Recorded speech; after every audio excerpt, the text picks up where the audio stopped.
News insight supported by उपकार चक्की fresh आटा खाएर त हेर्नुहोस्। प्लम्बर पाइप्स र फिटिङ टिकिरहन्छ चलिरहन्छ। स्वास्थ्य र शक्तिको लागि उपकार हनी।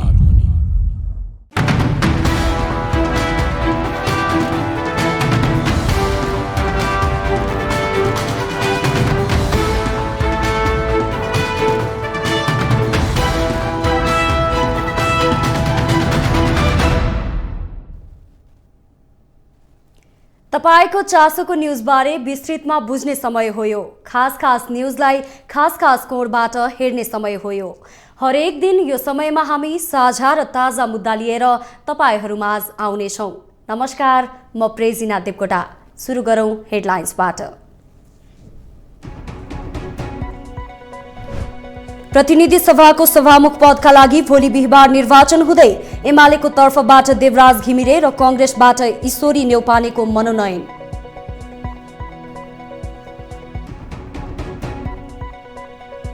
कूटनीतिक नियोग र विदेशी प्रतिनिधिलाई भेट्दा मन्त्रीहरूले अनिवार्य रूपमा परराष्ट्रको प्रतिनिधि राख्नुपर्ने सरकारको निर्णय। जथाभावी भेट्न लगाइयो बन्देज।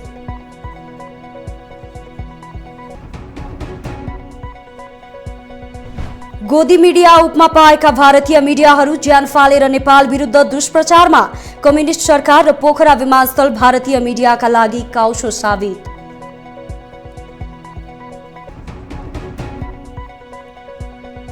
ईसा अवार्डले नेपालीको प्रतिष्ठा र आत्मसम्मानमा वृद्धि भएको डाक्टर सन्दुक रुइतको भनाई।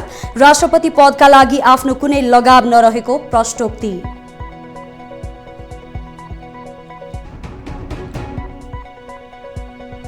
र यतिको दुर्घटनापछि शव राखिएको पोखरा अस्पतालमा फ्रिज र एसी समेत नहुनु लज्जाको विषय।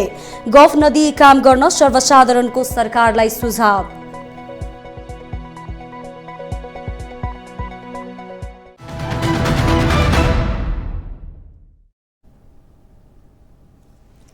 प्रतिनिधि सभाले शुक्रबार नयाँ सभामुख प्राप्त गर्दैछ। सभामुख पदका लागि हुने निर्वाचनका लागि बिहीबार नेकपा एमालेको तर्फबाट देवराज घिमिरे र कांग्रेसको तर्फबाट ईश्वरी न्यौपानेको मनोनयन परेको हो।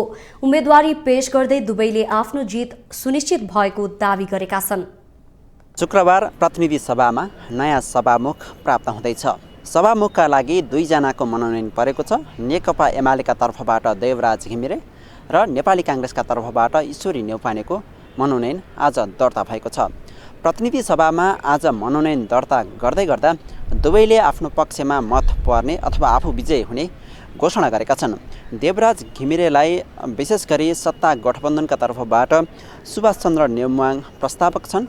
रवि लामिछाने र हितराज पाण्डेको समर्थन रहेको छ। उनले आफ्नो जित सुनिश्चित भएको दावी गरेका छन्। म त्यो जिम्मेदारीमा पुग्ने कुरा त निश्चितै छ हैन, र त्यसलाई हिजोका शिक्षाहरूबाट व्यवस्थित गर्ने कुराहरू गर्दै त्यसलाई आरोप प्रत्यारोप पूर्वाग्रहभन्दा यथार्थको आधारबाट ठिक ढङ्गबाट अगाडि लानेमा मेरो भूमिका रहन्छ। यता ईश्वरी न्यौपानेले कांग्रेसको तर्फबाट सभामुखमा आफ्नो उम्मेदवारी दर्ता गरेकी छिन् र उनलाई विशेष गरी प्रस्तावकमा कांग्रेस महामन्त्री विश्वप्रकाश शर्मा र नेकपा एकीकृत समाजवादीको तर्फबाट प्रकाश ज्वालाको समर्थन रहेको छ। उनले पनि आफ्नो जित सुनिश्चित भएको घोषणा गरेकी छिन्। मैले तपाईहरुसँग अनुरोध गरेँ, म डेमोक्रेट हो, डेमोक्रेट पार्टीमा विश्वास गर्छु। निर्वाचन भनिसकेपछि एउटा हार्ने एउटा जित्ने पक्कै पनि हुन्छ र निर्वाचनमा जाँदै गर्दा म हार्छु भनेर कोही पनि जाँदैन र मैले पनि यस निर्वाचनलाई म पक्कै पनि जित्छु भन्ने सुनिश्चितता लागिरहेको छु। सांसद साथीहरूले विवेक पुर्याएर मतदान गर्दै गर्दाखेरि नेपालको संसदले फेरि पनि महिला सभामुख पाउने मात्रै होइन, एउटा सुशिक्षित सक्षम अनुभवी सभामुख प्राप्त गर्दछ र अहिलेको बेलामा चाहिँ जुन प्रकारको संसदको कम्पोजिसन बनेको छ अथवा सरकारकै पनि जे कम्पोजिसन बनेको छ र जे प्रकारको समाजमा जे जस्तो मनोविज्ञान छ त्यो मनोविज्ञानको बेला त्यसलाई राम्रो ढङ्गले सम्बोधन गर्न सक्ने व्यक्तित्वको रूपमा चाहिँ ईश्वरी न्यौपानेको सभामुख भूमिका हुन्छ भन्ने म विश्वस्त छु। अब अहिले चाहिँ हामी प्रतिपक्षी भूमिकामा भएकोले प्रतिपक्ष दलहरू हामी एक ठाउँमा उभिएर सभामुख उपसभामुखमा चाहिँ मिलेर चाहिँ चुनाव लड्छौँ हामी। शुक्रबार हुने निर्वाचनपछि प्रतिनिधि सभामा 5 वर्षका लागि सभामुख पाउने सुनिश्चित जस्तै देखिन्छ। विशेष गरी सत्ता सञ्चालनमा विभिन्न कारणहरूले गर्दा सभामुख निर्वाचनको महत्त्व निकै धेरै रहने गर्छ। सत्ता सञ्चालकलाई पनि सभामुख आफ्नै पक्षको परिदियो भने विभिन्न काम गर्नका लागि सजिलो हुने, विगतका घटनाहरूका कारण पनि दलहरू आफ्नै तर्फबाट, आफ्नै नेतृत्वका तर्फबाट आफ्नै प्रतिनिधि सभाहरूलाई सभामुख बनाउनका लागि लालायित भएका देखिन्छन्।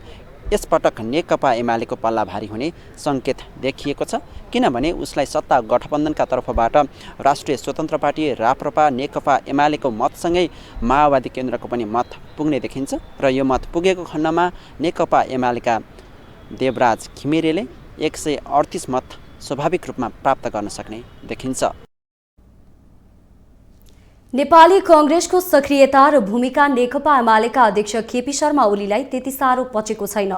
प्रतिपक्षको मर्म र धर्मलाई नै तिलाञ्जली दिएर विश्वासको मतमा पुष्पकमल दाहालसँग लम्पसार परेको नेपाली कांग्रेससँग ओली डराउनु अस्वाभाविक होइन पनि।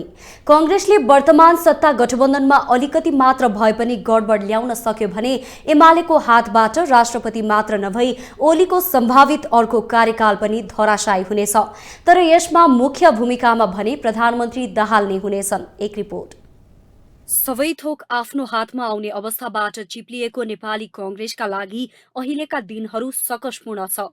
आफ्नै कारणले थलिएपछि थलिएको कांग्रेसलाई उठाउने जिम्मेवारी पनि सभापति शेरबहादुर देउबाको काँधमा नै छ।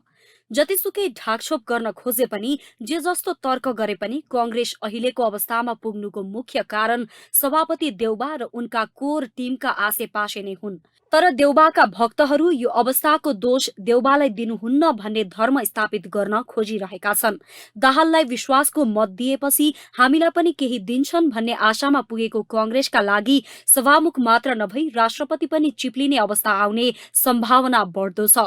यही संकेत पाएपछि कांग्रेस अहिले प्रधानमन्त्री दाहाल प्रति कम आशावादी बनेर विपक्षी गठबन्धनको मोर्चा कस्न अघि सरेको छ। हामीले त आफ्नो चाहिँ भूमिका समझदारीबाट अगाडि बढ्दाखेरि एक किसिमबाट हामी प्रस्तुत हुन्छौँ, समझदारी नहुँदाखेरि अर्को किसिमबाट चाहिँ प्रस्तुत हुन्छौँ। हामी चाहिँ त्यहाँ भूमिका सुन्ने भएर त बस्दैनौँ नि, हामी विपक्षी दल पनि हौँ, हामीले भनेका पनि छौँ।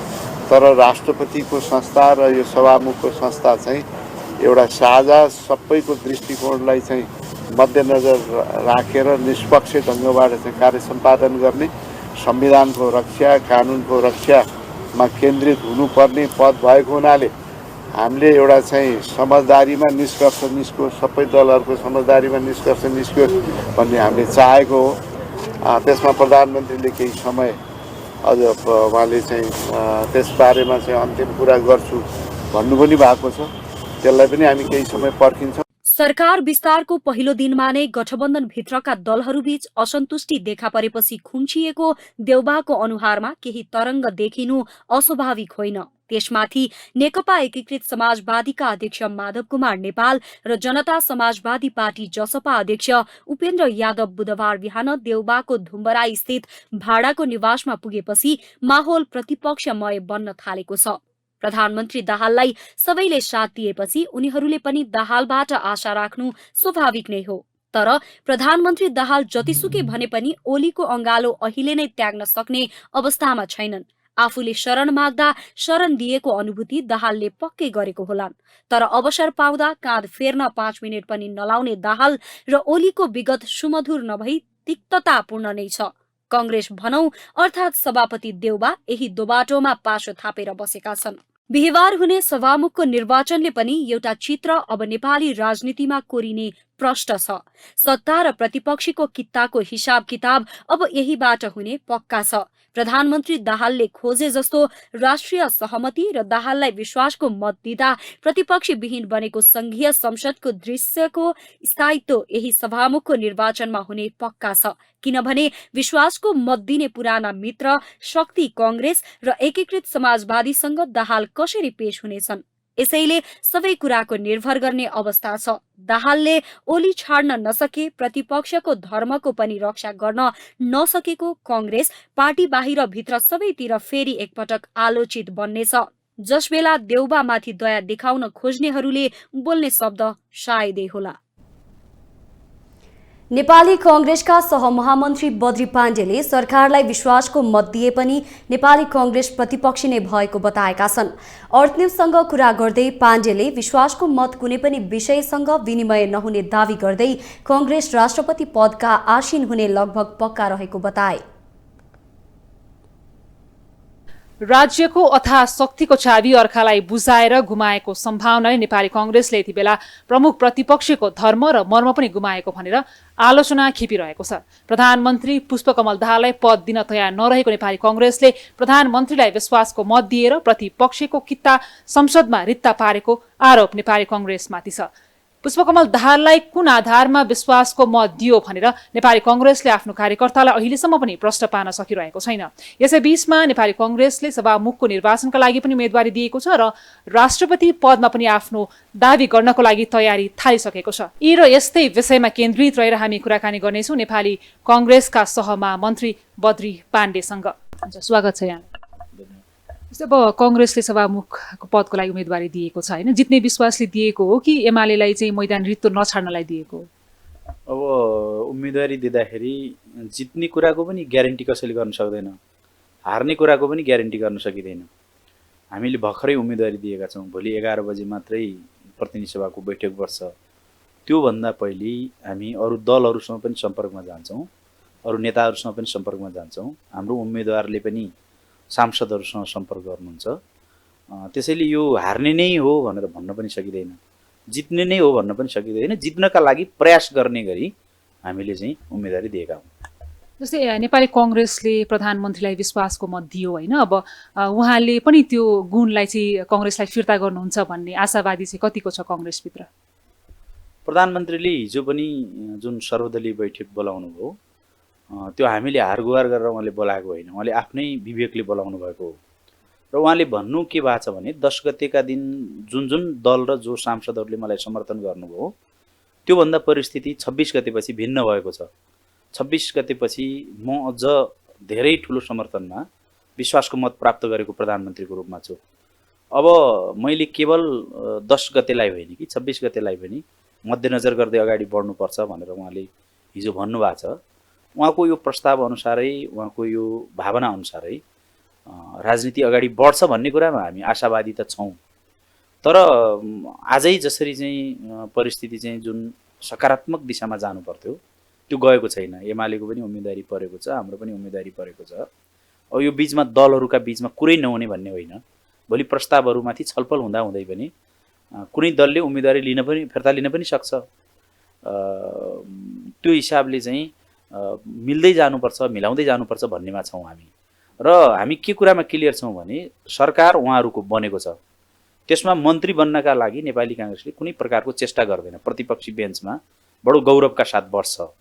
तर जुन व्यवस्थापिकाको नेतृत्व गर्ने, प्रतिनिधि सभाको नेतृत्व गर्ने सभामुख जस्तो पद, उपसभामुख जस्तो पद र सेरेमोनियल रूपमै भए पनि एउटा राष्ट्रिय एकताकै प्रतीकको रूपमा लिन्छौँ हामी राष्ट्र प्रमुखलाई र संविधानको संरक्षक र पालनकर्ताको रूपमा लिन्छौँ। यी पदहरूमा हाम्रो दावा स्वाभाविक हुन्छ। अब यसमा प्रधानमन्त्रीको हिजोको भावना अनुसार सत्ता पक्ष चाहिँ सकारात्मक भएर पनि आउन सक्छ, सकारात्मक नभएर पनि आउन सक्छ। सकारात्मक हुँदा पनि हामीले चाहिँ हाम्रो आफ्नो भूमिका, आफ्नो दावा हामीले चाहिँ गरेरै अगाडि बढ्छौँ। है नकारात्मकै हुनुभयो भने पनि हामीले चाहिँ सबै कुरा छोडेर त्यागेर हिँड्ने कुरा हुँदैन। प्रतिस्पर्धाका लागि भए पनि हामीले निर्वाचनको मैदानमा यी पदहरू विशेष गरी चाहिँ प्रतिनिधि सभाको सभामुख, उपसभामुख, राष्ट्रपति, उपराष्ट्रपति जस्ता पदहरूमा हाम्रो स्वाभाविक दावा रहन्छ। अब नेपाली कांग्रेसले राष्ट्रपति पदका लागि पनि तयारी गरिसकेको छैन। यस्तो अवस्थामा चाहिँ सम्भावना कतिको देखिन्छ नेपाली कांग्रेसले सभामुख र राष्ट्रपति पद पाउने चाहिँ? अब राजनीतिमा सम्भावना त जतिखेर पनि जीवितै हुन्छ र हामी धेरै नै आशावादी छौँ, धेरै आशावादी छौँ। जसरी प्रधानमन्त्रीले एउटा भावना चाहिँ व्यक्त गर्नुभएको छ त्यो अनुसार चाहिँ सत्ता पक्ष भनेर यो अहिले बनेको जुन गठबन्धन छ, जुन सत्ता पक्ष छ, त्यो सत्ता पक्षले नै सबै कुरा लिने होइन कि यो शक्ति सन्तुलनका लागि पनि र राष्ट्रिय राजनीतिमा केही चाहिँ समझदारी डेभलप गर्न पनि, हामीले एउटा राजनीतिक स्थिरता प्रदान गर्न पनि संवैधानिक नियुक्तिहरू भयो, व्यवस्थापिका संसद अथवा प्रतिनिधि सभा, राष्ट्रिय सभा जस्ता ठाउँहरू भयो र राष्ट्रपति र उपराष्ट्रपति जस्ता पदहरूमा शक्ति सन्तुलनको हिसाबले पनि सबै मिलेर अगाडि बढ्ने हो भनेदेखि यसले देशको राजनीतिलाई एउटा सकारात्मक परिणति दिन्छ भन्ने कुरा पनि हाम्रो एउटा सैद्धान्तिक मान्यताका आधारमा हामी आशावादी छौँ। अब नेपाली कङ्ग्रेसले प्रधानमन्त्रीलाई जुन विश्वासको मत दिएको छ त्यसले चाहिँ तपाईँ प्रतिपक्षमा नेपाली कङ्ग्रेस जुन प्रतिपक्षमा बस्नु भने त्यसको मर्म अनि धर्म दुवै गुमायो भन्ने आलोचना पनि छ। तपाईँहरूले कार्यकर्तालाई पनि राम्रोसँग यस विषयमा प्रश्न पार्न सकिरहनु भएको छैन। के छ अब सभामुख र राष्ट्रपति पदमा दाबी गरिरहँदाखेरि कङ्ग्रेसका कार्यकर्ताहरूले यसको जवाफ त पाउँछन् होला नि? यसमा हामी क्लियर छौँ। हाम्रो दलको नेताले, सभापतिले संसदमा पनि उभिएर भन्नुभएको छ, हामीले विश्वासको मत दिएका हौँ, हामीले समर्थन गरेका होइन। हाम्रो संविधानको व्याख्या अनुसार समर्थन कहाँनिर गरिन्छ भनेदेखि राष्ट्रपति कहाँ फलानु सांसदलाई, फलानु प्रतिनिधि सभाको सदस्यलाई प्रधानमन्त्री बनाउनुहोस् भनेर चाहिँ हस्ताक्षर बुझाउनेहरू समर्थनकर्ताहरू हुन्। हामीले विश्वासको मत दिएका हौँ। विश्वासको मत भनेको यो आफैमा एउटा तरल विषय हो। यदि विश्वासको मतलाई उहाँले कदर गर्नुभयो, राम्रो गर्नुभयो भने त्यो विश्वास बलियो भएर जान्छ। विश्वासको मतलाई उहाँले व्यवस्था गर्नुभयो, कुठाराघात गर्नुभयो भने फेरि विरोधको सामना पनि उहाँले गर्नुपर्छ। र हामीले त्यही संसदमा उभिएर के भनेका छौँ भने हामी प्रतिपक्षी बेन्चमा बस्छौँ, हामी सरकारमा सहभागी हुँदैनौँ र हामी गुण र दोषको आधारमा यो सरकारको विरोध र समर्थन गर्छौँ भनेपछि त्यो दिन विश्वासको मत दिँदैमा हामीले प्रतिपक्षी भूमिका निर्वाह गरेका छैनौँ। त्यो दिन विश्वासको मत दिएर बरु हामीले आगामी दिनमा यो सरकारले गलत गर्यो भने जमेर विरोध गर्ने एउटा नैतिक धरातल हामीले चाहिँ खडा गरेका छौँ। हामीले सुरुदेखि विरोधका नाममा विरोध गर्ने, सधैँ विरोध गरेको भए हाम्रो विरोधको चाहिँ यी सधैँ विरोध गर्ने हुन् भन्ने अर्थ लाग्न सक्थ्यो। विश्वासको मत दिएका हामीले यो सरकारले गलत गर्यो भने विरोध गर्दै गर्दा देख्नेले, सुन्नेले पनि के भन्छ भने हिजो विश्वासको मत दिने पनि काङ्ग्रेस थियो नि, तर आज चाहिँ यो सरकारले गलतै गरेको हुनाले विरोध गर्न पनि उत्रियो भन्ने त्यो हामीले नैतिक बल पनि प्राप्त गर्छौँ। त्यो हिसाबले हामीले कुनै हिचकिचाउनु पर्ने, दुविधा पाल्नुपर्ने, हीनताबोध पाल्नुपर्ने कुरा छैन। सरकारले आफ्ना मन्त्रीहरूले कूटनीतिक नियोग र विदेशी प्रतिनिधिलाई भेट्दा अबदेखि अनिवार्य रूपमा परराष्ट्र मन्त्रालयका प्रतिनिधि राख्नुपर्ने भएको छ। मन्त्रीहरूले जथाभावी रूपमा कूटनीतिक नियोगका प्रतिनिधि र विदेशी प्रतिनिधिहरूलाई जथाभावी भेटेको गुनासो बढेपछि बुधबार सिंहदरबारमा बसेको मन्त्री परिषदको बैठकले यस्तो निर्णय गरेको हो। यो सरकारका उच्च अधिकारीहरूको हकमा बनेको विदेशी कूटनीतिक आचार संहिता 2068 मा रहेको व्यवस्था पनि हो। विदेशी प्रतिनिधिहरूलाई कूटनीतिक नियोग लगायतका विदेशी प्रतिनिधिहरूलाई मन्त्रीहरूले भेट्दा खास गरी परराष्ट्र मन्त्रालयको प्रतिनिधिको उपस्थिति अनिवार्य गर्ने पनि आजको बैठकले निर्णय गरेको छ। सरकार गठनको एउटा महत्त्वपूर्ण नीतिगत आधार सरकारको नीतिगत प्राथमिकता र न्यूनतम कार्यक्रम हो। त्यो नीतिगत प्राथमिकता र न्यूनतम कार्यक्रम मन्त्री परिषदले कार्यान्वयनमा लग्ने भनेर यसअघि नै निर्णय गरिसकेको छ। मन्त्री परिषदले पूर्णता पाएपछि बुधबार सिंहदरबारमा बसेको पहिलो यस बैठकले उखु खरिदको समर्थन मूल्य पनि निर्धारण गरेको छ। सरकारले उखुको मूल्य प्रति क्विन्टल 540 रुपैयाँ तोकेको छ भने 70 रुपैयाँ ढुवानीका लागि अनुदान दिने निर्णय गरेको छ।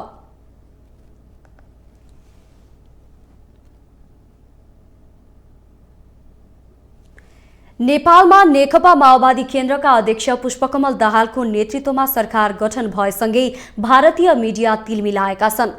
त्यसमाथि पनि पोखरामा भएको एटिएयरको विमान दुर्घटनालाई लिएर उनीहरूले उछितो नै काट्दै आएका छन्।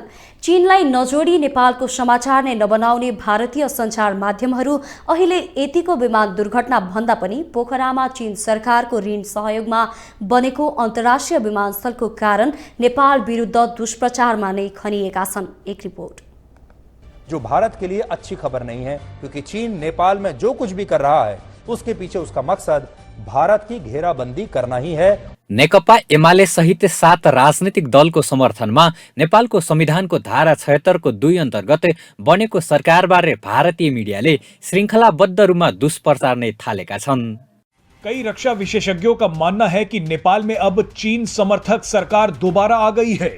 इस सरकार से भारत की मुश्किलें बढ़ सकती हैं। भारतीय मिडियाले नेपाल विरुद्ध श्रृङ्खलाबद्ध दुष्प्रचार गरिरहेका छन्। नेपालमा नेकपा माओवादी केन्द्रका अध्यक्ष पुष्पकमल दाहाल प्रधानमन्त्रीमा नियुक्त भएदेखि उनीहरू श्रृङ्खलाबद्ध रूपमा नेपाल विरुद्ध दुष्प्रचारमा उत्रिएका हुन्। और इन्हीं के शासन के दौरान उत्तराखंड में भारत और नेपाल के बीच सीमा विवाद शुरू हो गया। नेपाल ने उस समय एक नक्शा जारी करते हुए भारत के 3 हिस्सों को अपना बता दिया। भारतीय कब्जामा रहेको नेपाली भूमि लिम्पियाधुरा, लिपुलेक र कालापानीको विषयमा पनि उनीहरूले गलत प्रचार गरिरहेका छन्। पछिल्लो समय सञ्चालनमा आएको गौतम बुद्ध अन्तर्राष्ट्रिय विमानस्थल र पोखरा अन्तर्राष्ट्रिय विमानस्थलको विषयमा पनि भारतीय मिडियाको अल्पज्ञान उनीहरूले आफ्नो रिपोर्ट मार्फत प्रस्तुत गरिरहेका छन्। यस्तो लाग्छ कि त्यहाँका कतिपय मान्छेहरूको बुझाइ हेर्दा अब फ्याक्ट पनि कति रद्दी छ उहाँहरूको चाहिँ बुझाइ भने भैरवा विमानस्थलमा लगानी त एसियाली विकास बैंक एडिबीको ग्लोबल टेन्डरमा चाइनिज कम्पनी आयो, उसले एयरपोर्ट निर्माण गर्यो। कसको लगानी हो भन्नेसम्म पनि चाहिँ बुझ्न नसक्नेहरू त्यहाँ विश्लेषक भएर बसेका छन् होइन। अब त्यस कारणले गर्दाखेरि यो भारतको सर्टेन कर्नरमा रहेको दृष्टिदोष हो, प्यारानोया भन्छ नि, एउटा दृष्टिदोष हो। अरूलाई मात्रै चाहिँ खोट देखाउने, अरू माथि मात्रै दोष देखाउने। नेपाल र नेपालीको नेतृत्वको विषयमा उनीहरूले आपत्तिजनक भाषाको प्रयोग गरेका छन्। भारतीय मिडिया नेपालमा केही पनि नेपालको हातमा छैन, जे हुन्छ भारत वा चीनको सहयोगमा हुन्छ भन्ने गलत भाष्य निर्माणमा लागिरहेका छन्।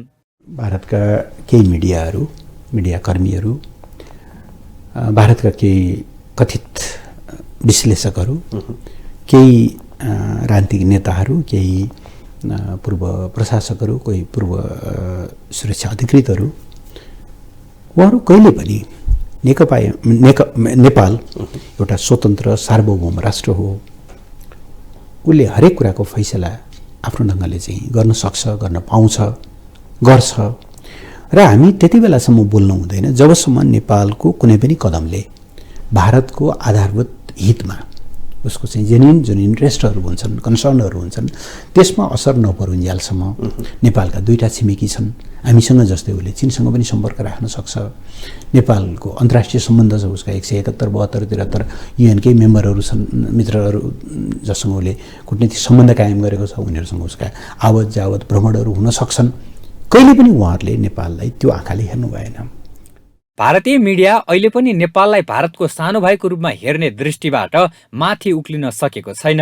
नेपालले आफ्नो राष्ट्रिय हितलाई केन्द्रमा राखेर निर्माण गरेका पूर्वाधारबारे गलत प्रचार गर्ने र असफल बनाउने प्रयासमा भारत लागि परेको छ। अर्कोतिर नेपाली भूमिलाई जबरजस्ती कब्जा गरिरहेको भारत सत्य लुकाउन गलत भाष्यको निर्माणमा लागेको छ। गोदी मिडिया भनेर भारतभित्रै चर्को आलोचना खेपिरहेका भारतीय मिडियाहरू हेर्दा धेरैलाई कमेडी च्यानल हेरेको झल्को हुन थालेको छ। संसारकै सम्मानित ईसा अवार्डबाट सम्मानित वरिष्ठ नेत्र रोग विशेषज्ञ डाक्टर सन्दुक रुइतले आफू आफ्नो क्षेत्रमा नै योग्य रहेको बताएका छन्। ईसा अवार्डबाट सम्मानित भएपछि बुधबार आयोजित पत्रकार सम्मेलनमा डाक्टर रुइत राष्ट्रपति पदका लागि आफ्नो कुनै लगाव नभएको बताए। डाक्टर रुइतले आफूले गर्ने कामको बारेमा आफू राम्रोसँग जानकार रहेको र राष्ट्रपति पदमा गएर भन्दा आफ्नै क्षेत्रमा रहेर आफूले गर्नुपर्ने कामहरू धेरै रहेको पनि प्रश्न पारे। राष्ट्रपति पदलाई राम्रो बनाउनका लागि गर्नुपर्ने धेरै कामहरू रहेको पनि उनको भनाइ छ। मलाई के लाग्छ भने यो अवार्ड म तपाईहरुसँग अलिकति पेश गर्नु अलिकति म आएर गर्नु खोजेको पनि किन भन्दाखेरि यो अवार्ड चाहिँ मलाई एकदम निष्पक्ष हो जस्तो लाग्छ र संसारमा एउटा कुरा के बुझ्नु होला भने धेरै जस्तो एस्टाब्लिश्ड अवार्ड्सहरु है अनफर्चुनेटली सोशल पोलिटिकल स्ट्र्याटेजिक कनेक्टिभिटीको परिधिभित्र पर्छ। त्यो परिधिभित्र हामी कहीँ पनि नजिक पर्दैनौँ। हामी जति मेहनत गरे पनि हामी त्यो परिधिभित्र पर्न सक्दैनौँ, जहाँ कि यसले है तपाईको सबै विधामा ग्रासरुट लेभलमा काम गर्ने मान्छेहरूलाई यसले हेर्दो रहेछ। अहिले एस्टाब्लिश्ड अवार्ड्सहरूले यसरी हेर्दैन, उनीहरूले political social strategic network connectivity मैले भने बुझ्नुभयो है। Unfortunately that's the way it is. 10 lakh अमेरिकी डलर लगभग 13 करोड 8 लाख नेपाली रुपैयाँ राशि रहेको इस्ता अवार्ड पाउने रोहित 5औं व्यक्ति हुन्। उनले अन्तर्राष्ट्रिय अवार्ड एक नेपालीले पाउनु भनेको विश्व मानचित्रमा नेपालको आत्मसम्मान र प्रतिष्ठा बढ्नु रहेको बताए। उनले आफ्नो जीवनकै ठूलो कमाइका रूपमा यो अवार्डलाई हेरेको पनि उल्लेख गरे। राष्ट्रपतिको क्रेडेन्शियल क्रेडिबिलिटी साह्रै इम्पोर्टेन्ट छ। रबर स्ट्याम्प भए पनि इन्डियाको राष्ट्रपतिलाई हेर्नुहोस् कस्तो स्ट्याटस छ र हामी सबै मिलेर राष्ट्रपतिको स्ट्याटस त्यो क्रेडेन्शियल पनि हामीले मेन्टेन गर्नुपर्छ। त्यसमा धेरै कमी छ है। 1 नम्बर त्यो चाहिँ म मान्छु र त्यसको जरुरत पनि छ है। 2 नम्बर है यो मेरो लागि होइन है। 1 2 3 म आफ्नो लिमिटेसन आफ्नो स्थान मैले राम्रोसँग बुझेको छु। यसै गरेर यही कारणले नै म यति अगाडि आएको। मैले दायाँ बायाँ मैले सक्ने जति गर्ने हो, सक्नुभन्दा अरू काम म गर्नु जान्दिनँ, गर्दिनँ पनि। डाक्टर रोहितले नेपाल र नेपालीको आत्मसम्मान र प्रतिष्ठा अन्तर्राष्ट्रिय परिवेशमा गिर्दो अवस्थामा रहेको उल्लेख गर्दै यो सम्मानले नेपाली प्रतिष्ठा जोगाउन सहयोग गरेको बताए। उनले राज्यले आफूलाई कसरी रेस्पोन्स गर्छ भन्ने विषयमा हेरिरहेको प्रश्न पारे।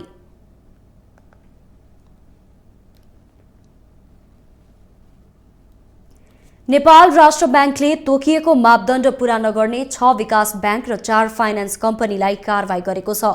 चालु आर्थिक वर्षको पहिलो त्रैमासमा तोकिएको मापदण्ड पूरा नगरेको भन्दै 10 कम्पनीलाई नियामक निकाय नेपाल राष्ट्र ब्याङ्कले कारवाही स्वरूप जरिवाना तिराएको छ।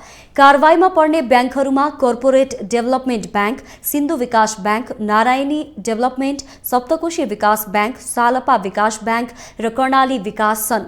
डेभलपमेन्ट ब्याङ्क, सिन्धु विकास ब्याङ्क, नारायणी डेभलपमेन्ट र सप्तकोशी विकास ब्याङ्कले तोकिएको कर्जा निक्षेप अनुपात कायम नगर्दा कारवाही स्वरूप जरिवाना गरिएको राष्ट्र ब्याङ्कद्वारा जारी सूचनामा उल्लेख छ। यसैगरी सालपा विकास ब्याङ्क र कर्णाली विकास ब्याङ्कलाई अनिवार्य मौजात अनुपात कायम नगर्दा कारवाही स्वरूप जरिवाना गरिएको सूचनामा उल्लेख गरिएको छ। विपन्न वर्गको कर्जा शीर्षकमा पनि चुकेपछि कर्णाली विकास ब्याङ्क थप जरिवानामा परेको छ। यस्तै कारवाहीमा परेका फाइनान्स कम्पनीहरूमा नेपाल जानकी, समृद्धि र प्रोग्रेसिभ फाइनान्स छन्। नेपाल जानकी र समृद्धिले तोकिएको कर्जा निक्षेप अनुपात कायम नगर्दा कारवाहीमा परेको छ भने प्रोग्रेसिभ फाइनान्सलाई अनिवार्य मौजाद अनुपात कायम नगर्दा जरिवाना गराइएको सूचनामा उल्लेख छ।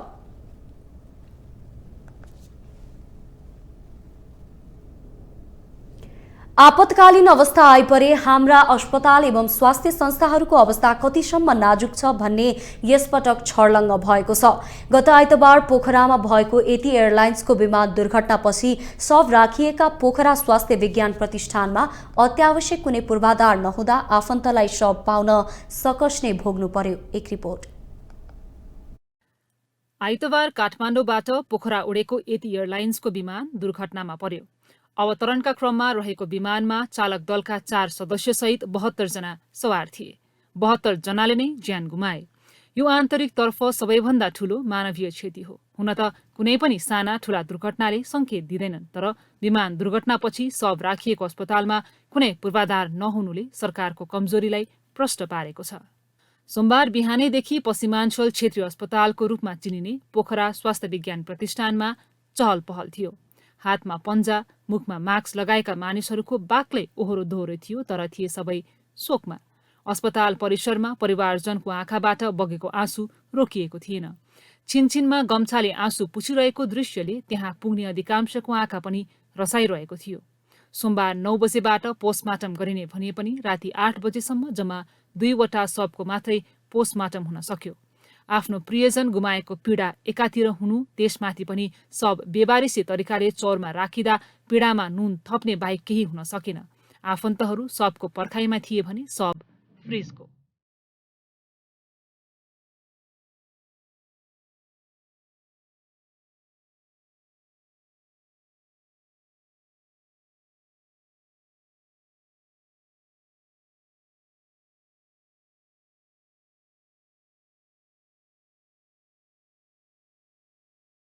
विमान दुर्घटनापछि आगलागी भएकाले अधिकांश शव पूर्ण रूपमा जलेको अवस्थामा थियो।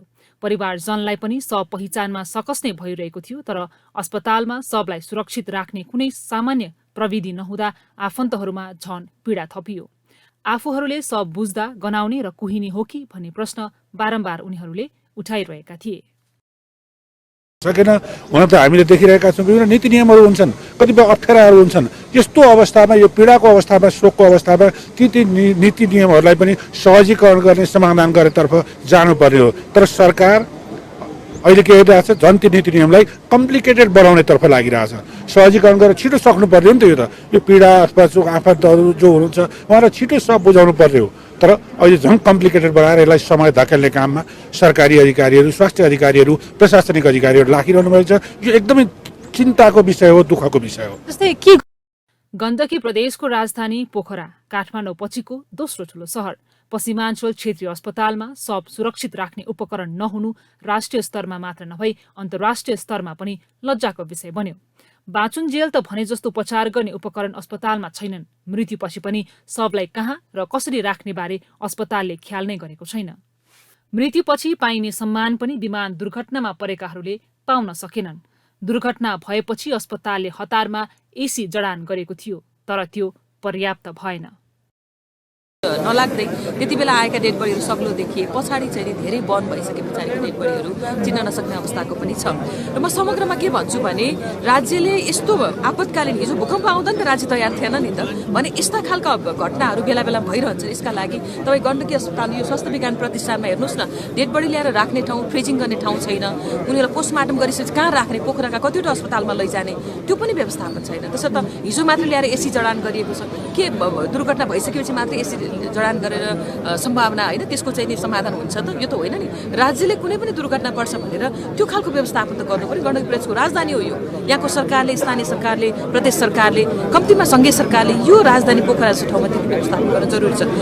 यो गण्डकी प्रदेशको राजधानी पोखरामा पोस्टमार्टमको काम ढिला हुँदाखेरि अन्य सहरहरूमा, अन्य दुर्गम क्षेत्रमा कस्तो हुन्छ भनेर यहाँ आक्रोश पनि व्यक्त गरिरहनु भएको थियो। र विमान दुर्घटना भएपछि प्रधानमन्त्री पुष्पकमल दाहाल र गृहमन्त्री रवि लामेछानेले विमानस्थलको कन्ट्रोल रुममा पुगेर निर्देशन दिएका थिए। तर आफन्तहरूले भने अस्पताललाई प्रविधियुक्त बनाउनु पर्ने सुझाव दिएका छन्। देखावटी ढर्रा र पोज भन्दा काम गर्नुपर्ने भन्दै आफन्तहरूले आक्रोश पनि व्यक्त गरे। कुनै पनि ठूला दुर्घटनाका लागि सरकारी अस्पताल र निकायहरू तयार छैनन्। अब सरकारको ध्यान यसतर्फ पनि जानुपर्ने गरी यतिको दुर्घटनाले पाठ सिकाएको छ। मध्य प्रदेश प्रधानमन्त्री कप महिला राष्ट्रिय टी20 क्रिकेटको अन्तिम 4मा प्रवेश गरेको छ। सुनसरीको इटहरीमा जारी प्रतियोगिताको बुधबार भएको खेलमा लुम्बिनी प्रदेशमाथि 16 रनको रोमाञ्चक जित दर्ता गर्दै मध्य प्रदेशले सेमी फाइनलमा स्थान बनाएको हो। इटहरीको जनता पार्कमा भएको खेलमा मध्य प्रदेशले विजय हात पारेसँगै सेमी फाइनलको समीकरण पूरा भएको छ। यसअघि समूह एबाट सुदूरपश्चिम समूह विजेता र एपीएफ उपविजेता बन्दै सेमी फाइनलमा स्थान बनाइसक्दा यसले समूह बीबाट घरेलु टोली प्रदेश 1 सबै खेलमा जित निकाल्दै नकआउट चरणमा स्थान बनाइसकेको छ। बुधबार अन्तिम 4मा स्थान बनाउने क्रममा मधेसले दिएको 108 रनको लक्ष्य पछ्याएको लुम्बिनीले निर्धारित 20 ओभरमा 5 विकेट गुमाएर मात्र 91 रनमा सीमित भयो। शुक्रबार प्रतियोगिताका सेमी फाइनल खेलहरू हुनेछन्। पहिलो सेमी फाइनलमा सुदूरपश्चिम प्रदेश र मध्य प्रदेश तथा दोस्रो सेमी फाइनल खेल एपीएफ र प्रदेश 1 बीच हुनेछ।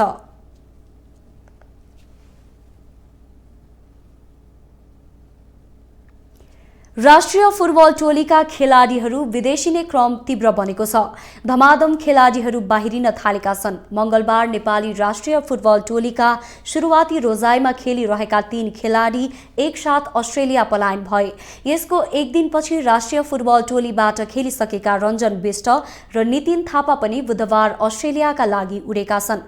यसरी खेलाडीहरू लगातार विदेश पलायन हुने प्रक्रियालाई एन्फाले कसरी लिएको छ, यसबारेमा एन्फाका महासचिव किरण राईसँग गरेको कुराकानी अबको क्रममा। सर्वप्रथम स्वागत छ तपाईलाई अर्थ न्यूज टेलिभिजनमा। धन्यवाद छ। जस्तै अब डाइरेक्ट प्रसङ्गतर्फ नै लम्क्यौँ, किन लामो चौडा कुरा बढाइराख्नु भन्दा पनि अब खेलाडी पलायनको कुरा आइरहेको छ। हामीले देखिरहेका छौँ समाचारदेखि लिएर उनीहरू लगातार भनौँ न एक गर्दै अर्को गर्दै विदेशी नै क्रम बढिरहेको छ र यो हेर्दाखेरि चाहिँ अब राष्ट्रिय टिममा खेलाडी नै नबस्ने हो कि भन्ने खालको कुरा पनि आइरहेको छ। यो बारेमा एन्फा कतिको गम्भीर छ? अब यो समग्र हेर्दा यो प्रसङ्गलाई हेर्दा त दुःखद कुरा हो यो, होइन? तर यो खेलाडीको मात्रै सवाल होइन, होइन? यो के हो भन्दाखेरि हाम्रो देशको आर्थिक अवस्था, हाम्रो देशको सामाजिक अवस्थाको कारण पनि हो यो। त्यस कारणले गर्दाखेरि अब खेलाडीहरूले बाहिर गएर अर्को करियर सुरु गर्छु वा चाहिँ बाहिर गएर अरू धेरै जिन्दगीको अवसरहरूमा चाहिँ रम्छु भन्ने उहाँहरूको पर्सनल निर्णय हो। त्यस कारणले गर्दा एन्फाले उहाँहरूलाई रोक्ने भन्ने कुरा हुँदैन, किनभने सबैको वैयक्तिक अधिकार छ।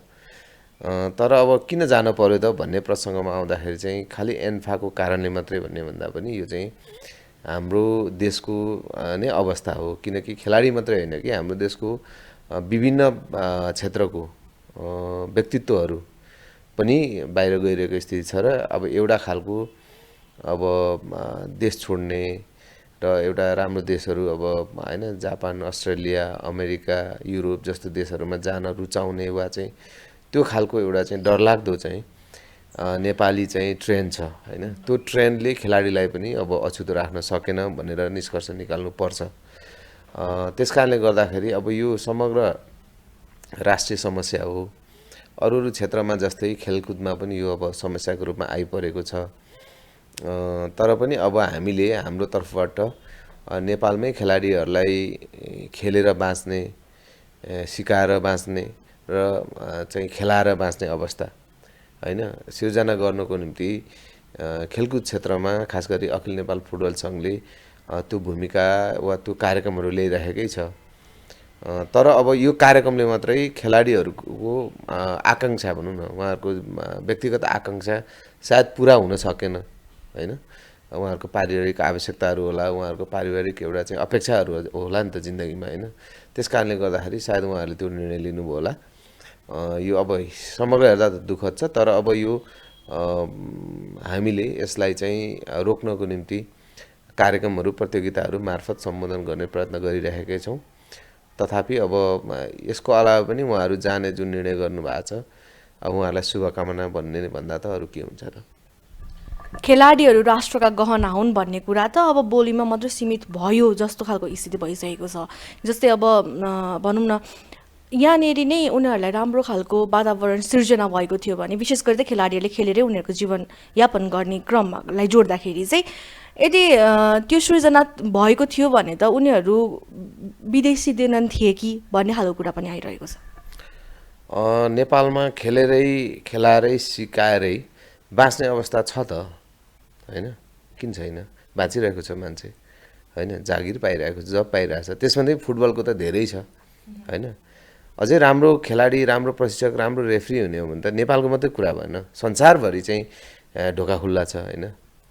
तपाईँ हाम्रै नेपाली खेलाडीहरूको धेरै खेलाडीहरू बाहिर छ, तपाईँले देख्नु भएको छ भने धेरै विदेशका, युरोपका कहाँ अर्को देशमा गएर खेलिरहेको हुन्छ, अर्को देश कहाँ गएर खेलिरहेको हुन्छ भने पछाडि फुटबल भनेको चाहिँ ग्लोबलाइज भइसक्यो अहिले, होइन? एउटा चाहिँ देशको टेरिटोरीभित्र मात्रै रहने स्थिति हुँदैन। तथापि नेपालको सन्दर्भ के हो भन्ने तपाईँको प्रश्न हो भने यहाँ पनि त खेलेर बाँचिरहेको स्थिति त छ नि, तर खेलाडीहरूले वा एउटा व्यक्तिले कुन लेभलको जिन्दगी जिउने भन्ने पनि हुँदो रहेछ, होइन? जस्तो सामान्य चाहिँ एउटा जीवन जिउने हो भने गाह्रो छैन, होइन? तर अब त्योभन्दा धेरै अब लग्जरियस जिन्दगी जिउने, होइन? अब चाहिँ गाडी, कारमा पनि फेरि कुन लेभलको कार चढ्ने, घरमा पनि कुन कति तलाको घर बनाउने, फेरि अहिले त विभिन्न घरका मोडलहरू छन्, होइन? कति आनामा बनाउने, यो महत्त्वाकाङ्क्षाहरूले व्यक्तिको जिन्दगीमा फरक पार्दो रहेछ नि त, होइन? अब त्यस हिसाबले अब एउटा टप लेभलको जिन्दगी जिउने खेलाडी बनाउनु सक्दा वा त्यो वातावरण बनाउनु सक्दा त राम्रो, तर त्यसको निम्ति त एन्फाले मात्रै चाहेर त भएन, होइन? राज्यको अवस्था सुदृढ हुँदै जानु पर्यो। राज्यको तपाईँ हाम्रो चाहिँ के भन्दाखेरि राज्यको आर्थिक अवस्था, होइन, एउटा चाहिँ सुदृढ भएर माथि जानु पर्यो। यो सबै कुरा त कहाँ जोडिन्छ भन्दाखेरि राज्यको यो देशको चाहिँ आर्थिक हैसियत, होइन, यो देशको चाहिँ स्ट्रेन्थमा पनि त भर पर्दो रहेछ नि त। त्यस कारणले गर्दा खेलेरै बाँच्ने स्थिति छ त नेपालमा भन्ने प्रश्न गर्ने हो भने फुटबलको सन्दर्भमा छ। तर खेलाडीहरू किन बाहिर गइरहेको छ भन्दाखेरि खेलाडीहरूको एक्सपेक्टेसनको लेभलमा पैसा मनी आर्जन भएन होला होइन।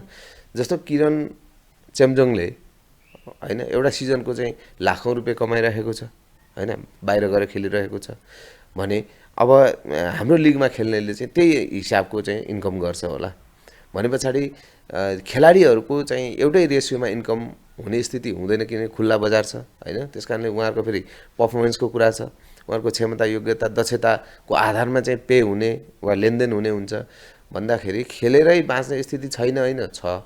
तर अब जो खेलाडीहरू बाहिर जानुभयो उहाँहरूले आफ्नो जिन्दगीको स्तरलाई अझै माथि लान्छु होइन, मेरो परिवारको आर्थिक अवस्था या के होइन, उहाँहरूले के सोच्नु भएको छ भनेपछि वा चाहिँ अब म करियर चेन्ज गर्छु होइन भनेर पनि हुनसक्छ नि त। किनभने एउटा मान्छे चाहिँ जिन्दगीभरि खेलाडी मात्रै रहन्छ भन्ने त छैन होइन, उसले भोलि गएर आफ्नो चाहिँ सेकेन्ड करियर अरूहरूले पनि अरू फिल्डमा पनि जान्छु भन्ने हुनसक्ला।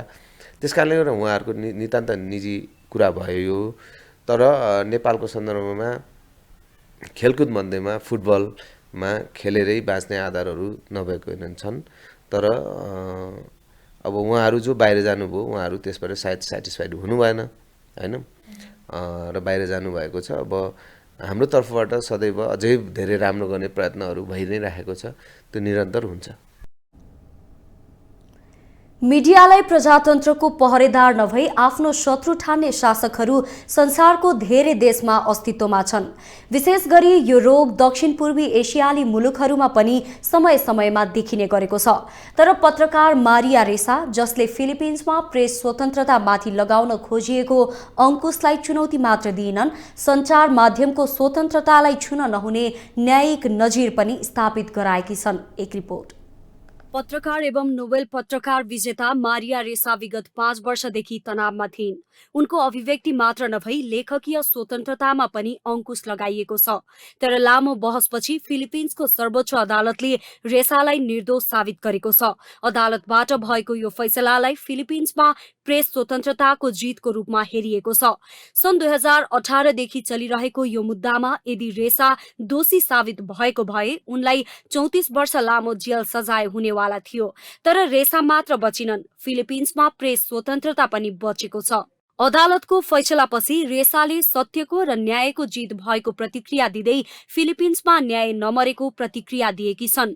रेसालाई उनको सञ्चार संस्था रेपलर कर छली गरेको र विदेशी लगानी भित्र्याएको गम्भीर आरोप लगाइएको थियो। यही अभियोगमा उनी विगत 5 वर्षदेखि अदालत धाइरहेकी थिइन्।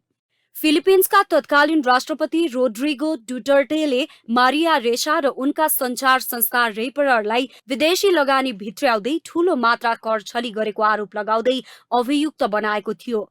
फिलिपिन्सका न्याय विभागले 2015 मा विदेशी लगानीकर्ता ओमिडार नेटवर्क र नर्थ वेस्ट मिडियाले रेपलरलाई रकम उपलब्ध गराएको र डिपोजिट रसिदमा रेपलरले $2.5 मिलियन कर छली गरेको आरोप लगाएको थियो। तर रेसा र रेपलरले यो आरोपको निरन्तर प्रतिवाद गर्दै आरोप नियतवश लगाइएको जिकिर गर्दै आएका थिए। आफ्नो शासन र सरकार विरुद्ध लागेकोमा रेसाप्रति तत्कालीन शासक डुटर्टे चिडिएका थिए। तर रेसा र उनको सञ्चार संस्थाप्रति मुद्दा लागेपछि उनीहरूप्रति विश्वभरबाट सहानुभूतिको ओइरो नै लागेको थियो। उनलाई यो मुद्दा खेपिरहेकै अवस्थामा सन् 2021 को नोबेल शान्ति पुरस्कार प्रदान गरिएको थियो। तर बुधबार फिलिपिन्सको सर्वोच्च अदालतले निर्णय सुनाउँदै रेसा र उनको संस्था रेपलर माथि लगाइएको आरोप पुष्टि गर्ने कुनै प्रमाण नभेटिएको उनीहरू निर्दोष देखिएको बताएको छ। देश विदेशका यस्तै विभिन्न विषयवस्तुसँग हामी तपाईलाई जोडिरहनेछौँ न्युज इनसाइटमा। नमस्ते।